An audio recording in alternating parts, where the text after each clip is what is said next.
Hi everyone, कसे आहात सगळे? तर शनिवारचा व्लॉग मी अपलोड केलेला.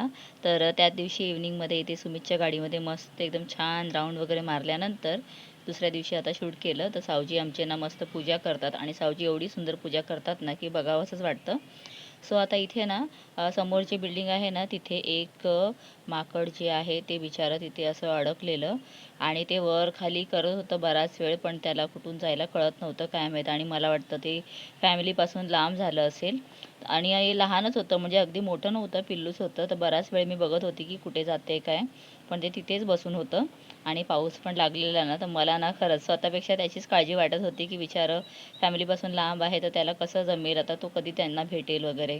सो अशा वेळेला ना इथे कसं पुढचा साईड तुम्ही पाहताय की तिथे डोंगराळ भाग आहे ना, तर कदाचित त्या साईडने वगैरे आलं असेल आणि झाडं पण खूप आहे तिथे, त्यामुळे तिथून कदाचित ते आलेलं असेल.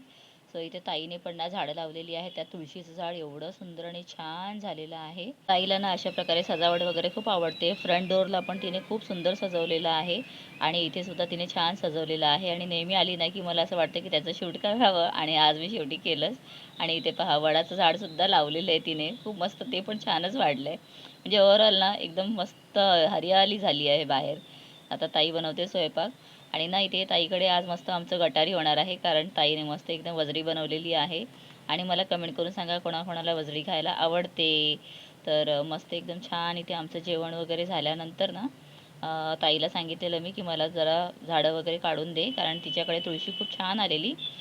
सो त्यानंतर ना ताईने जरा मला इथे वेगवेगळ्या पद्धतीचे जे आयुर्वेदिक असतात ना वस्तू त्या दिल्या, म्हणजे तुळशीचे देठ वगैरे दिले, सगळं हे केलं. म्हणजे मला कफ वगैरे त्रास होतो ना, तर ती माझी ताई नाही तर माझी आईच आहे आणि ती ना मला खूप काळजीने सगळं काही देत असते. तर तिने मला तुळशीची पानं वगैरे ती बांधून दिली, म्हटलं काड्यामध्ये घालून तू कर म्हणून. आणि निघताना देवाचं दर्शन केलं आणि आमच्या सावजींनी केलेली पूजा तुम्ही पाहिली, एकदम मस्त. तिथून मग आता आम्ही निघालो आणि निघताना पावसाने ना खरंच एवढा धोका दिला. आता निघताना काहीच नव्हतं, पण थोड्या वेळानंतरच पाऊस असा, म्हणजे आम्ही गेटच्या बाहेर गेलो आणि एवढा जोरदार पाऊस लागला. पण नम्रताने त्यात पण गाडी मस्तच चालवली. आणि तिथे एवढा पाऊस होता आणि इथे गोरेगावकडे आल्यानंतर ना रस्ता अगदी कोरडा पडलेला आहे. म्हणजे कसा हा पाऊस एकाकडे एवढा पडतो आणि दुसरीकडे काहीच नाही. आणि खरं सांगू, गाडीवर बसून ना एवढी मी दमली ना आज. तर चला, मी व्लॉगचा शेवट मी इथेच करते. भेटते पुढच्या व्लॉगमध्ये, तोपर्यंत बाय बाय.